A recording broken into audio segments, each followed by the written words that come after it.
अस्सलाम वालेकुम। मैं उम्मीद करता हूँ सब ठीक होंगे। आज की वीडियो में मैं आपको ES6 के एक और नए फीचर डिफ़ॉल्ट पैरामीटर्स के बारे में बताऊँगा। तो बेसिकली डिफ़ॉल्ट पैरामीटर्स आपको अलाउ करते हैं कि आप फंक्शन के पैरामीटर्स की वैल्यूज़ को डिफ़ॉल्ट सेट कर दें। इन केस अगर कोई वैल्यू पास नहीं होती या अनडिफाइंड पास्ड होता है इन फंक्शन कॉल, तो डिफ़ॉल्ट पैरामीटर्स क्या काम करेंगे उसकी एग्जांपल मैं बताऊंगा। सबसे पहले देख लेते हैं कि अगर हम फंक्शन में पैरामीटर्स पास नहीं करें तो वो क्या आंसर देता है। लेट्स सपोज मेरे पास एक फंक्शन है ऐड, जिसके अंदर दो पैरामीटर्स हैं a एंड b, और इसकी बॉडी के अंदर मैं कंसोल करवा देता हूँ इनका सम। console.log sum is और आगे a प्लस b। अभी मैं इसको अगर कॉल करता हूँ बगैर आर्गूमेंट्स के, तो चूंकि मैंने कोई आर्गूमेंट पास नहीं किया तो a और b में दोनों वैल्यूज़ अनडिफाइंड जाएंगी। तो जब अनडिफाइंड प्लस अनडिफाइंड होगा तो उसकी आउटपुट नॉट अ नंबर आएगा। इसको कंसोल में देख लेते हैं।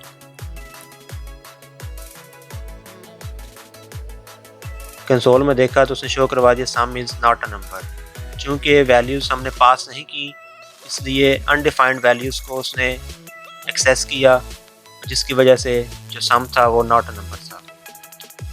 सो ES5 में हमें फंक्शन के अंदर कंडीशंस लगानी पड़ती थी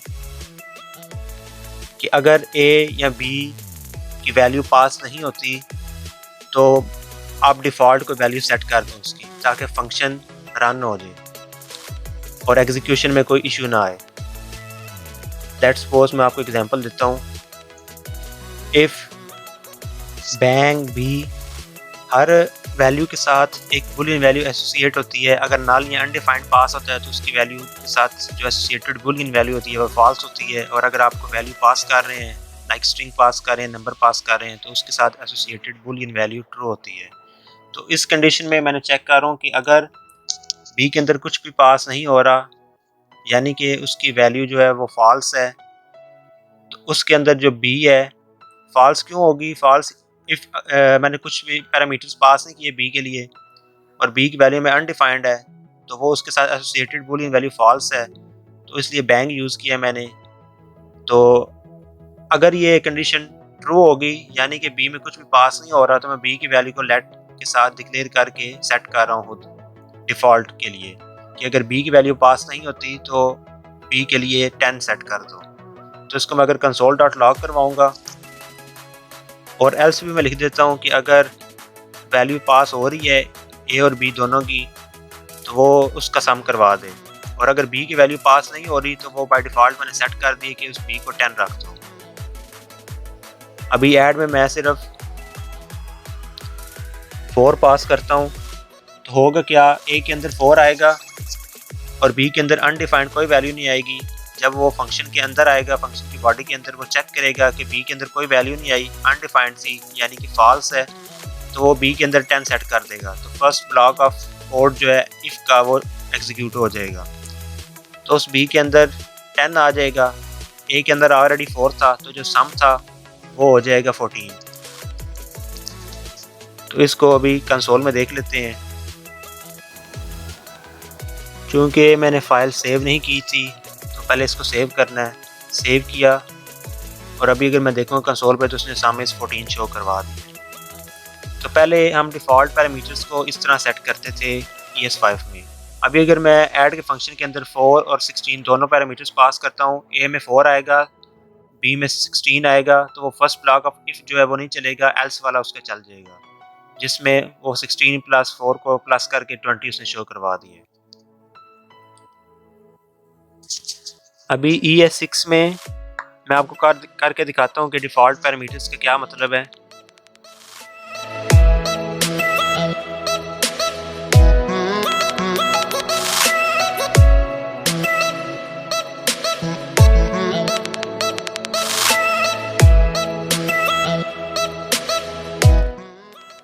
तो तो डिफ़ॉल्ट पैरामीटर्स के लिए मैं वही फंक्शन ऊपर वाला बनाने लगा हूँ, फंक्शन ऐड, जिसमें ए और बी आ रहे हैं। console.log किया और नीचे वही मैं सम करवा दूंगा। तो यहाँ पे आप ES6 में पैरामीटर्स को इनिशियलाइज करते वक्त ही वैल्यू साइन कर सकते हैं in the parenthesis of function, like a is equal to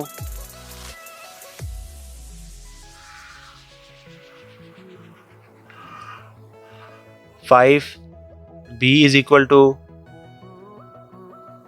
100 रख दिया। और अभी अगर मैं फंक्शन को बगैर पैरामीटर्स के कॉल करूंगा तो वो a और b की जो डिफ़ॉल्ट वैल्यू सेट हैं उनको एग्जीक्यूट करके सम करा देगा। लाइक a में 5 था बाय डिफ़ॉल्ट और b में 100 था, तो सम जो है वो 105 शो करवा देगा। अब इसको सेव किया, कंसोल में देखा तो उसने सम शो करवा दिया 105।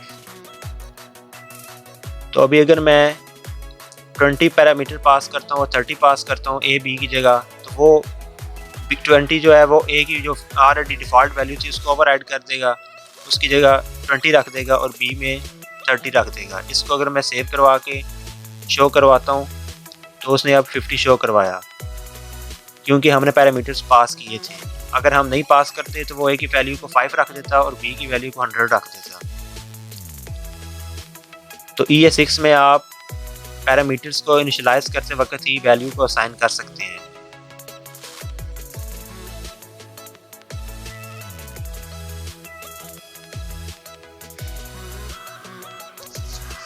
अभी मैं अगर सिर्फ एक पैरामीटर पास करता हूँ 80, तो वो सिर्फ a की वैल्यू को चेंज कर देगा जो बाय डिफ़ॉल्ट 5 थी, लेकिन क्योंकि मैंने पैरामीटर पास किया है 80 वैल्यू पास कर दी है, तो वो a की वैल्यू में 80 शो रखवा देगा और b की 100 ही रहेगी, क्योंकि मैंने b वाला पैरामीटर पास नहीं किया। तो जब मैं सम करवाऊँगा तो उसने a प्लस b में 100 प्लस 80 करवा के मुझे 180 शो करवा दिया। अभी अगर मैं पहले पैरामीटर में अनडिफाइंड पास करता हूँ और दूसरे में 20 पास किया, और क्योंकि पहले मैंने अनडिफाइंड पास किया तो इस वजह से वो जो बाय डिफ़ॉल्ट सेट थी वैल्यू वो a की 5 ही रहेगी, और दूसरे पैरामीटर में मैंने अपना वैल्यू पास कर दी है b में, तो वो उसमें 20 आ जाएगा। तो अभी अगर मैं शो करवाऊँगा तो 5 प्लस 20 25 मुझे शो करवाएगा। तो इस तरह आप पैरामीटर्स को वैल्यू साइन कर सकते हैं at the time of initialisation. इसको मैं कमेंट कर देता हूँ।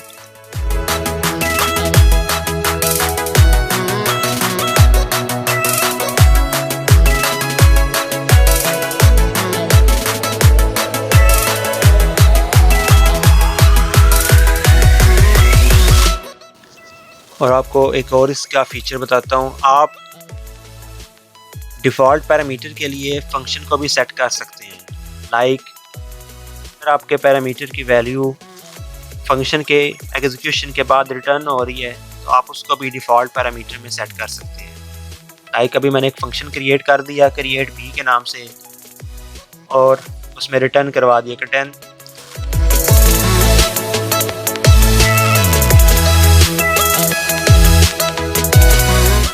अभी मैं फंक्शन वही ऐड वाला लिखने लगा हूँ और a पैरामीटर उसी तरह, और b के अंदर मैंने फंक्शन कॉल कर दिया b is equal to create b, which means कि b की वैल्यू जो क्रिएट b फंक्शन कॉल होने के बाद रिसीव होगी वो सेट होगी।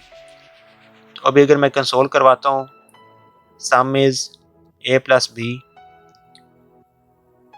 और मैं नीचे फंक्शन को कॉल करता हूँ ऐड, और इसमें अगर मैं सिर्फ 50 पास करता हूँ तो क्या होगा, a में 50 सेट हो जाएगा और b की वैल्यू क्रिएट b का फंक्शन जो है वो कॉल होगा और उसमें से रिटर्न होगा 10, तो वो b की वैल्यू में 10 को सेट कर देगा। तो अभी a में 50 होगा और b में 10 सेट हो चुका होगा। तो अभी अगर मैं प्लस करूँगा तो वो 50 प्लस 10 मुझे 60 का सम शो करवा देगा। अभी कंसोल में गया, पेज रिफ्रेश किया तो उसने सम 60 करवा दिया। इसका मतलब ये है कि आप डिफ़ॉल्ट पैरामीटर के लिए फंक्शन को भी सेट कर सकते हैं। लाइक a की वैल्यू भी आप फंक्शन के ज़रिए सेट कर सकते हैं, b की वैल्यू भी आप फंक्शन के ज़रिए सेट कर सकते हैं। अभी अगर मैं दोनों पैरामीटर्स पास कर रहा हूँ तो b की वैल्यू में फंक्शन कॉल नहीं करेगा, लेकिन बजाय इसके कि वो b की वैल्यू में जो मैंने वैल्यू पास की है वो सेट करवा देगा। अभी 50 प्लस 50 करवाएगा तो उसने 100 शो करवा दिया। तो फंक्शन कॉल करने की बजाय चूँकि मैंने पैरामीटर पास कर दिया था, वैल्यू पास कर दी थी, इस वजह से वो फंक्शन एग्जीक्यूट नहीं होगा। जो बी के अंदर वैल्यू आ रही थी क्रिएट बी के फंक्शन से, वो वैल्यू जो है 50 असाइन हो जाएगी उसको जो मैंने पास की थी। आप इसी तरह ए की वैल्यू को भी कॉल कर सकते हैं, फंक्शन के ज़रिए रिसीव कर सकते हैं। अभी अगर मैं दोनों पैरामीटर्स पास नहीं करता और ए का फंक्शन भी क्रिएट किया जिसमें से 25 रिटर्न हो रहा है, तो ए की वैल्यू में 25 आ जाएगा, बी की वैल्यू में 10 आ जाएगा। तो जब इसको मैं सम करवाऊँगा वो आपको 35 शो करवा देगा। पेज रिफ़्रेश किया तो उसे शो करवा दिया सामने 35। अपने एक बात का ध्यान लाजमी रखना है कि फंक्शन जो है वो इंटरनल नहीं होगा in case of default parameters. Like add के फंक्शन में अगर आपको ए की वैल्यू क्रिएट ए के फंक्शन से मिल रही है, रिसीव हो रही है, और बी की वैल्यू क्रिएट बी के फंक्शन से रिसीव हो रही है, तो वो आप अगर डिफ़ाइन फंक्शन ऐड के अंदर कर रहे हैं तो उसकी वैल्यू आपको नहीं मिलेगी। वो कहेगा कि create A is not defined, क्योंकि डिफ़ॉल्ट आर्गूमेंट्स जो हैं वो एवेलुएट होते हैं फंक्शन कॉल होने के वक्त। इस वजह से इनकी वैल्यू सेट होना मस्ट है। उसके बाद एग्जीक्यूशन होती है फंक्शन के block of code. Default parameters are also available to later default parameters. इसका मतलब ये है कि अगर ऐड के फंक्शन में 3 पैरामीटर्स हैं A B C, like a की वैल्यू अगर किसी फंक्शन से रिसीव हो रही है आफ्टर एग्जीक्यूशन, और बी की वैल्यू ए की वैल्यू के ऊपर डिपेंड कर रही है। बी की वैल्यू में मैं लिख देता हूँ ए स्टेरिक 4, यानी कि जो ए की वैल्यू है उसको 2 के साथ मल्टीप्लाई करवा के मैंने बी में स्टोर करवा दी है। तो होगा क्या कि जो ए की वैल्यू है वो चूँकि क्रिएट ए फंक्शन पर डिपेंड कर रही है, वो आफ्टर एग्जीक्यूशन आके ए की वैल्यू सेट होगी, और ए की वैल्यू के ऊपर डिपेंड कर रही है बी की वैल्यू। तो वो after execution of the create a function जो वैल्यू रिसीव होगी ए में, वो आप यूज़ कर सकते हैं लेटर डिफ़ॉल्ट पैरामीटर्स के लिए भी। अगर मैं सी में लिखता हूँ बी स्टेरिक 3, तो इसका मतलब ये है कि बी की वैल्यू में आ रही है, जो वैल्यू स्टोर हो रही है वो ए स्टेरिक 2 के बाद स्टोर हो रही थी, और अभी अगर बी की वैल्यू जो है वो यूज़ हो रही है सी की वैल्यू के लिए, तो जो उसका आंसर होगा वो बी स्टेरिक 3 होके सी में स्टोर हो जाएगा। अभी मैं कंसोल करवाता हूँ, console.log sum is A plus B plus C, और नीचे मैं अगर सिर्फ सिंपल फंक्शन कॉल करता हूँ बगैर आर्गूमेंट्स को वैल्यूज़ को पास किए, और मैं क्रिएट ए का फंक्शन ऊपर क्रिएट कर देता हूँ, चूँकि ए की वैल्यू उससे रिसीव हो रही है, तो उसमें मैं रिटर्न करवा देता हूँ 5। तो अभी जब ऐड कॉल होगा तो होगा क्या कि ए की वैल्यू के लिए क्रिएट ए फंक्शन कॉल होगा। After execution of create a function A के अंदर 5 वैल्यू आ जाएगी, क्योंकि उसमें से रिटर्न 5 हो रहा था। तो अभी अगर मैं आपको यहाँ पे कमेंट के साथ इसका प्रोसीजर स्टेप बाय स्टेप बताता हूँ तो आपको समझ आ जाएगी। तो ए में 5 आ गया, और बी की वैल्यू ए पर डिपेंड कर रही थी, क्योंकि ए में 5 आ चुका है तो 5 स्टेरिक 2 10 हो जाएगा, तो बी की वैल्यू में 10 आ जाएगा। आगे सी की वैल्यू बी पर डिपेंड कर रही है, तो बी की वैल्यू में चूँकि 10 मौजूद है, इस वजह से 10 इंटू 30 हो जाएगा, तो सी की वैल्यू में 30 आ जाएगा। लाइक जो मैंने पहले कहा था कि default parameters are also available to later default parameters. तो अभी ए बी की वैल्यूज़ डिफ़ॉल्ट सेट थी, लेकिन ये लेटर डिफ़ॉल्ट पैरामीटर्स के लिए भी यूज़ कर सकते हैं।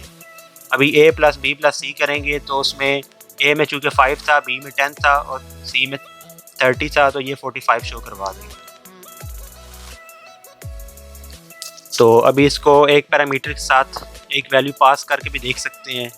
अभी अगर मैं 2 पास करूँगा तो वो ए में 2 आ जाएगा, चूँकि मैंने वैल्यू पास कर दी है, इस वजह से क्रिएट ए फंक्शन कॉल नहीं होगा और ए की वैल्यू में 2 आ जाएगा। अभी इसका भी प्रोसीजर मैं आपको स्टेप बाय स्टेप बताता हूँ। ए इज़ इक्वल टू 2 हो जाएगा, चूँकि बी की वैल्यू ए पर डिपेंड कर रही है, तो ए में चूँकि 2 है तो 2 इंटू 2 4 हो जाएगा बी की वैल्यू में। और अभी अगर सी की वैल्यू बी पर डिपेंड कर रही थी, तो बी में चूँकि 4 है और 4 इंटू 3 सी में 12 आ जाएगा।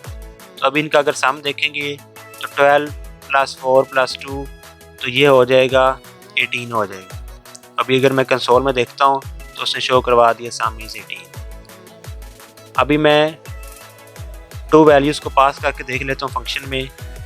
एक मैंने 2 पास कर दी, एक मैंने 3 पास कर दी। अभी इसका भी प्रोसीजर स्टेप बाय स्टेप देखते हैं। चूँकि मैंने 2 पास कर दिया तो वो ए में 2 सेट हो जाएगा जाके, बजाय इसके कि वो क्रिएट ए फंक्शन से वैल्यू रिसीव करे। बी का भी वैल्यू में मैंने पास कर दिया है तो वो ए स्टैटिक 2 एग्जीक्यूट नहीं होगा, चूँकि मैंने वैल्यू पास कर दी थी, तो इस वजह से बी इज इक्वल टू 3 हो जाएगा। और अगर मैं सी की वैल्यू मैंने पास नहीं की, इस वजह से वो एग्जीक्यूशन होगी उसकी बी स्टैटिक 3 की। तो सी में भी बी जो है वो 3 था, तो 3 × 3 9 हो जाएगा। और अभी अगर इनको मैं a + b + c करता हूँ, सम करता हूँ, तो वो 2 + 3 + 9 होके 14 हो जाएगा। अभी अगर मैंने इसका सम देखा तो उसने शो करवा दिया सम इज़ 14। और अभी अगर मैं तीनों वैल्यूज़ को पास करता हूँ, डिफ़ॉल्ट वैल्यूज़ को यूज़ नहीं करता, तो इस तरह भी आप फंक्शन को एग्जीक्यूट कर सकते हैं। अभी अगर मैंने पास किया 2, 3 एंड 1, और a की वैल्यू में आ जाएगा 2, b की वैल्यू में आ जाएगा 3, c की वैल्यू में आ जाएगा 1। और चूँकि मैंने जो डिफ़ॉल्ट सेट की थी वो एग्जीक्यूट नहीं होंगी, क्योंकि मैंने वैल्यूज़ को पास कर दी है। तो अब मैं अगर सम देखूँगा तो वो 2 + 3 + 1 जो है वो 6 शो करवा देगा मुझे। अभी अगर कंसोल में देखा तो उसने शो करवा दिया सम इज़ 6।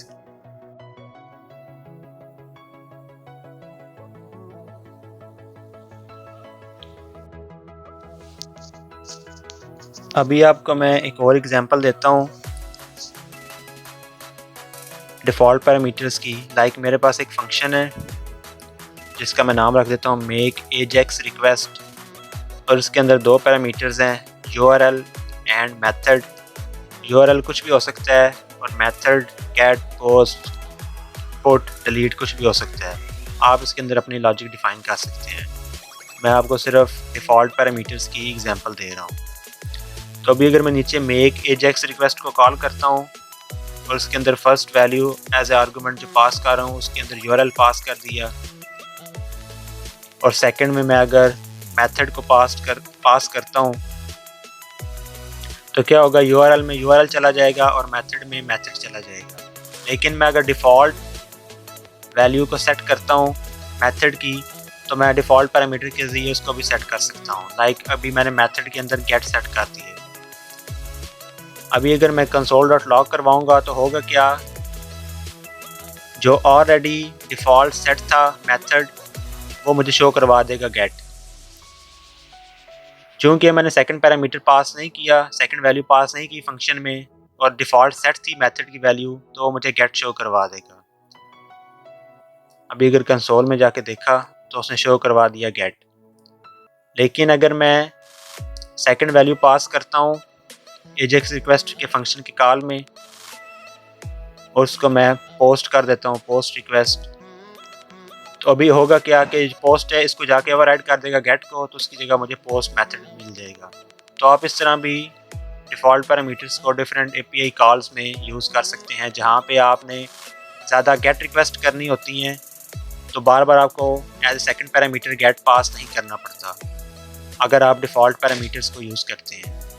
तो अगर आप पोस्ट रिक्वेस्ट या डिलीट रिक्वेस्ट करनी है आपने, तो आप सिर्फ उस वक्त सेकंड वैल्यू पास करें, अदरवाइज़ आप सिर्फ URL पास कर दें, और चूँकि मेथड ऑलरेडी सेट होगा गेट, तो उस पर वो गेट की कॉल चली जाएगी जो भी आपने अंदर लॉजिक डिफ़ाइन की होगी फंक्शन के अंदर। तो इसको अगर मैं समराइज़ करूँ तो आज इस वीडियो में हमने डिफ़ॉल्ट पैरामीटर्स को देखा ES6 में। डिफ़ॉल्ट पैरामीटर्स के लिए हम फंक्शन को कॉल भी कर सकते हैं, ये देखा। इसके अलावा डिफ़ॉल्ट पैरामीटर्स अवेलेबल होते हैं लेटर डिफ़ॉल्ट पैरामीटर्स के लिए भी। तो हमने ये 3 चीज़ें देखी और उनकी एग्जांपल्स देखी। मुझे उम्मीद है कि आपको समझ आई होगी। अगर आपको समझ आई है तो प्लीज़ वीडियो को लाइक ज़रूर कीजिएगा और चैनल को सब्सक्राइब करना मत भूलिएगा। थैंक्स फॉर वॉचिंग एंड अल्लाह हाफिज़।